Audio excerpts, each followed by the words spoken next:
देशभरातील सर्व राम भक्तांच्यासाठी एक अलौकिक मंगलमय असा क्षण 550 वर्षाच्या प्रदीर्घ कालावधीच्या नंतर आज घडला।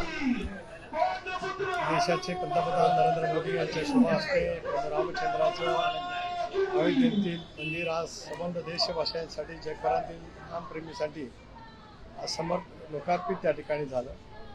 आमच्या सर्वांच्याच मनामध्ये खूपसा आनंद आहे, भावनाही आहेत आणि ही संबंध महाराष्ट्राच्या देशाची एक परंपरा रामायण महाभारत ही संबंध देशाच्या जाणून घेण्याच्या दृष्टिकोनातून किती महत्त्वपूर्ण आहे हे प्रत्येक भारतवासी त्या ठिकाणी अनुभवत आहे। आजचा मंगलमय क्षणाचे आपण सर्व साक्षीदार आहोत, याचा आम्हाला सर्वांनाच कळणारा अभिमान आहेच।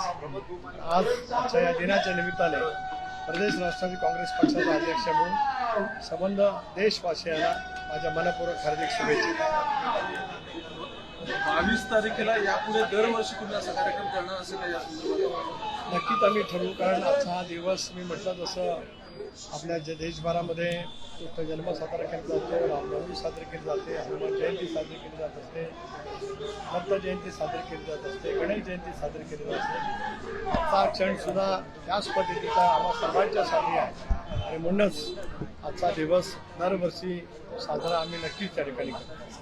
प्रभू श्रीराम सत्याचं प्रतीक होते। उद्यापासून तुमची सुद्धा पात्राची सुनावणी सुरुवात होणार आहे। सत्य नक्की कोणाच्या बाजूने उभं राहणार? आजचा क्षण अतिशय मंगलमय आहे, अलौकिक असा क्षण आहे। अशा वेळेला मी कुठलेही राजकीय भाष्य या ठिकाणी करू इच्छित नाही।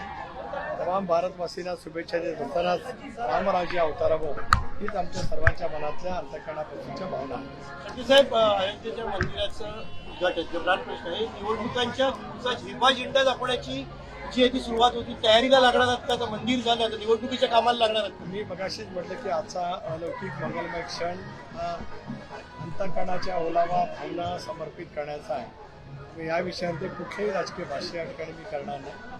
एकमेकाला जे काही भाष्य करायचं असेल त्यांनी करावं, पण सारे देशवासी आज रामचंद्राच्या जल्लोषामध्ये त्या ठिकाणी मग्न झालेले आहे।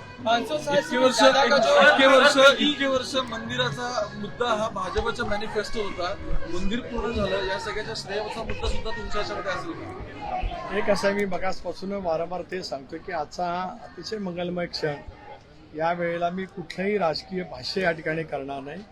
जरूर या विषयाबद्दल जे काही बोलायचं असेल तर आम्ही नक्कीच आमची भूमिका त्या संदर्भातली निश्चितपणे मांडू। जय श्रीराम।